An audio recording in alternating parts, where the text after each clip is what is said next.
Bava Kamma, the Gemara discusses the halacha of a hezek that happens between Yisrael and a Kinani, referring to all Akum, and we'll talk about a kusi at the end of the daf.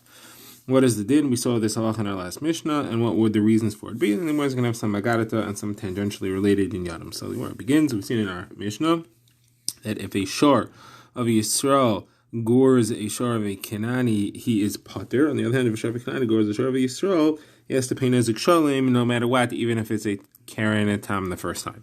So Gemara asks, what would the pshat be? How would we understand this? The Torah, when it discusses this, hezek calls it re'ehu. It's a shor re'ehu. So if that is bedafka, referring to only Yisrael and Yisrael, then in akum a nachri should be pater either way. No one should have to pay anybody. On the other hand, if it is lav dafka, then he should be chayiv. It should have the same halachas. Why is there a difference between whose shor gores who? So Gemara's answer is that Meker Adin, you should be chayiv. However, the Torah was mafkir the mamoin of an akum of a Kanani to Yisrael to this extent that you don't have to pay for the hezek that happens, and he does have to pay for the hezek that he does. Now, where is this hefker? Where do we find a remes to the fact that the Torah was mafkir moment of a Kanani to that extent? So the Gemara brings a pasuk, and the Gemara brings a brisa to support it, and then the Gemara will get a little bit into how to explain those psukim. The pasuk says in Chavakok, it says, Omar v'yomoidid eretz HaKadosh Baruch Hu arose as it were and judged the land. Ra'ah, he saw, vayater goyim, and he released the goyim. So what does it mean that he released the goyim? So Gemara says it means that he was matir memoinon liYisrael. Now Rabbi Yechon, it says, it's a slightly different source, it says Hefia mehar paron, that HaKadosh Baruch Hu was Mefia memoinon liYisrael. He revealed, as it were, exposed and freed their memoin to Yisrael. Now, what was the reason for this? So the Gemara says that they were supposed to be makabel shava mitzvahs b'nei noyach. They weren't keeping them, and that was what he judged them for. And that was the har paron that he saw that they had not been makabel what was brought from there, and therefore they lost their rights to their mamoin and was released to Yisrael. The Gemara quotes a brisa that says this. Same halacha, the shar of Yisrael, that's negech shar of a Kanani is pater, shar of a Kanani, that's negech shar of Yisrael, pisans shalem, even the first time. The source is Amari Modid Eretz, Rav Yater Goyim, or Hefiyam Har Para. So Gemara says, why do we need two psukim here? What was wrong with the first one? So Gemara explains that the first one could have been used for two other drushes, potentially, one of Rav Masna, one of Rav Yosef. Rav Masna says, Amad v'yimoidid eretz ra'ah could mean that he saw that they weren't being mekayim shev mitzvahs b'nei noyach, and therefore the gezer that he did was vayater, meaning that they were to be exiled from their lands. Rashi brings a number of examples of some nations that were exiled from their lands by other nations as well. Now, the Gemara asks, how does the word vayater mean sent to Galus? How does it mean exiled? So Gemara says the word vayater means to jump. Like we find in the discussion of the Shratzim, there's lenater behen al art, that they have legs to jump on the ground. In the Targum, there is lakafta behen al art, to jump on the ground, and therefore it means to be removed, to be thrown out from one place to another. So therefore the drasha may have been that vayater means to be sent into exile. Now the Gemara brings Rav Yosef's drasha. Rav Yosef says, again, the same thing. Amad v'yimoidid eretz ra'ah ma, ra'ah, what do you see? That they weren't makabel Mekayim Shem Mitzvahs B'nei Noyach. And Amad v'Hitiran means that he permitted them. He took off the mitzvahs from them. That they don't have them any longer. All those Yisum are permitted to the Goyim because they weren't being Mekayim them. So Gemara says, why should they get a reward of not having the Yisurim just because they weren't Mekayim them? It sounds like you're being rewarded for doing the wrong thing. The Gemara says, no, not that it's mutter, we just mean to say that they're not mekabel schar for it anymore. So Gemara says, not mekabel schar, you mean if a guy does a mitzvah is not mekabel schar? It's not true. We have a brisa. Rabbi Meir says that a guy who learns the Torah gets schar for like a kohen gadol. The sources, it says, Asher yasa oisei ha'adam v'chai bohem. It says ha'adam. It doesn't say kehan levim or yisraelim. It says ha'adam, which includes in akum. So you see that an akum could get schar even for something like limud hat Torah, even on the level of a kohen gadol. So why are you saying they don't get schar for it? The Gemara answers, we mean to say that they get schar as in einay mitzvah v'oiseh. They aren't mitzvah anymore. That's what it means that he was matir lahem. They no longer get the greater level of schar of a mitzvah v'oiseh, Like Rabbi Chanina says, greater is the schar of a mitzvah, someone is commanded to do something and does it, from one who is not commanded to do something and he does it voluntarily. Now, the Gemara quotes a related brisa, which brings an incident that happened. The Gemara says that the monarchy in Rome sent 2 officers to the Chacham Yisrael and said, teach us your Torah. So they learned it, they reviewed it, they learned it a 3rd time, and after learning everything, they headed back home to Rome, and they said, we examined everything in your Torah, and we found that it's all true except for one thing. This halacha that you said, that Sharav Yisrael, that's Negech Sharav Kanani, is Patur, while Sharav Kanani is Negech Sharav Yisrael, pays Nezek Shalom. That doesn't make sense, because if Re'eyu means specifically Yisrael and not Akum, then they should be Patur both ways, and if it does not mean, then they should be Chayiv both ways. So why is there a difference? Now, obviously, the Chacham didn't want to explain that halacha, that they were Matir, Kesef of Akum to Yisrael, because that would get them in trouble, and therefore these officers remained without an explanation. But they said, we're not going to teach this halacha to the Malchus when they ask us. We don't want to get you in trouble for it, so we're not going to say this over. Now, tangentially related to this, on the concept of schar, the Gemara brings an incident. The Gemara says that Rabbi Shmuel bar Yehuda lost a daughter, and the Rabbanon said to Ula, let's go be Menachem Avel. Now, Ula was from Eretz Yisrael, but he visited Bavel a lot and was often critical of the Minhagim there. And Ula said to the Chachamim from Bavel, he said, I'm not going to go with you because I object to your style of Nechama. It's kfira. Because you say to be Menachem, the Avel, you say, you say, oh, what could we have done? What could we have done? Meaning to say, the Nechama is, there was nothing you could have done about it. But says Ula, that's a kfir, because that implies if you could have done something about it, you would have. That means that you would have disagreed with the Gzeir of Shemayim, and you would have done something to stop it. Obviously, that's incorrect, and he called it kfir. So instead, he went himself to be Menachem Avel, and the Necham that he said was as follows. He said, Hashem said to Moshe, Al tatzeres Moav, al tizgar b'am milchama. Don't make a war against Moav. So Ula asked, why would Moshe start his own war that he wasn't commanded to do? That Hashem has to say, no, do not. So the Gemara says, because Moshe made a kavachaymer. He thought by a kavachaymer I'm supposed to, because the Midyanim didn't start the antagonism against Klal Yisrael. They came along with Moav. And if we made a war against Midyanim for their participation, kavachaymer, Moav, who started it by going to Bilam in the first place, certainly we should make a war against them.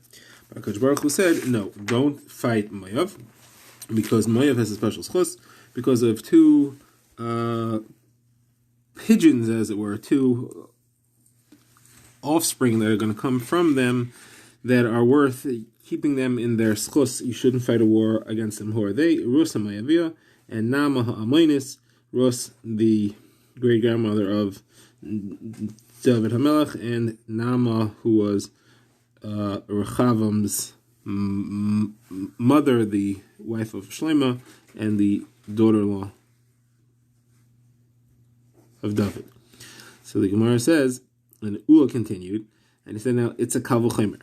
For these 2 people, for Rus and Nama, who came out of Moav, is worthy to save the entire great wide nation of Moav. And kavachaymer, Rebbe, if your daughter had been worth anything, and if she would have had anything positive coming out of her, HaKadosh Baruch Hu would have saved her. So obviously, you see, there was no loss in the fact that she died. Now, Rabbi Chia bar Abbas is the name of Rabbi Yechanan, also tangentially related to this. HaKadosh Baruch Hu doesn't withhold schar from any creation, even for using a better language, because the 2 daughters of Lot named their children Moav and Ammon, and the older one applied the name Moav, and based on that, HaKadosh Baruch Hu said, Al tatzeres Moav, al tizgar b'am milchama, meaning, do not make a war against Moav. That implies that the war shouldn't be made, but you could do what's called Angari. You could capture them and take them as slaves. The Yarn Gaon, however, gave the name Ben Ami, the name Ammon, and on their descendants, Ammon, HaKadosh Baruch Hu said, Tamesha v'karafta mol b'nei Ammon al titzurein v'al tisgor bam klal. There he was told not to do anything to them, not to make war, and not to take them as slaves either. Now, what was the merit that Ammon had over Moav? It was the merit of the fact that their name was a cleaner language. Ma'ov clearly said that this is born from a union between a daughter and her father. Ma'ov, from my father. But Amain is more obscure, and therefore for that preference of speech, she and her descendants got that tzchar.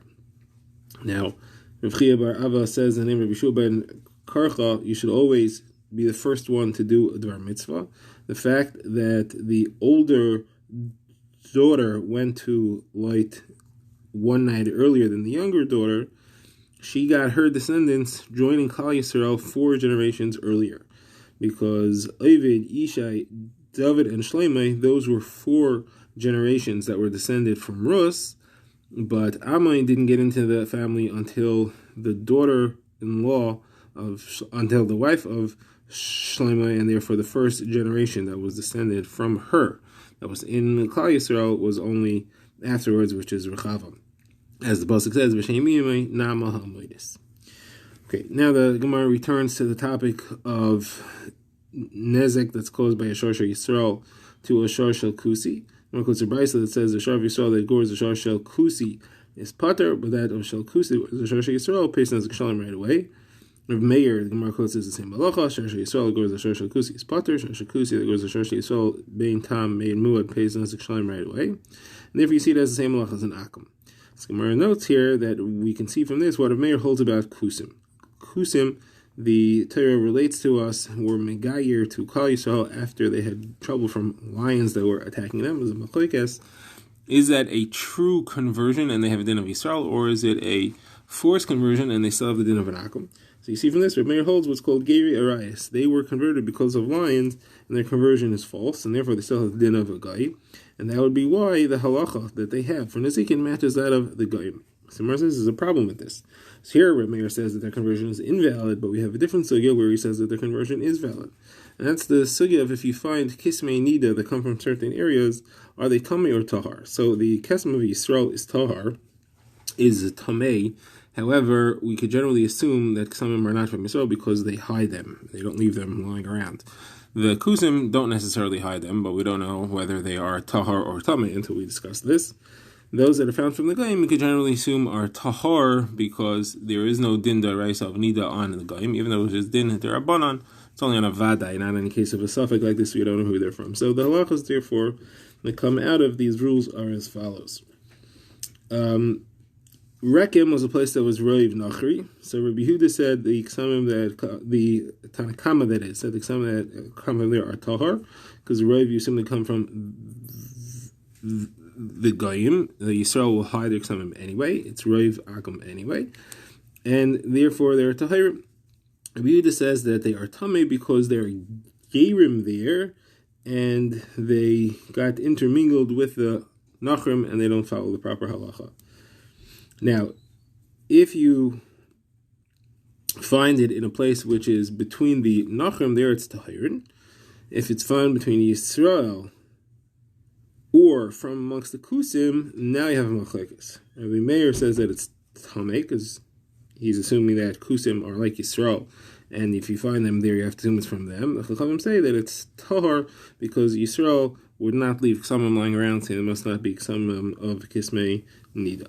Anyway, what we see from this all is the halacha where Rabbi Meir says that he's metamei ksamim of kusim, which means that they have a din of Yisrael.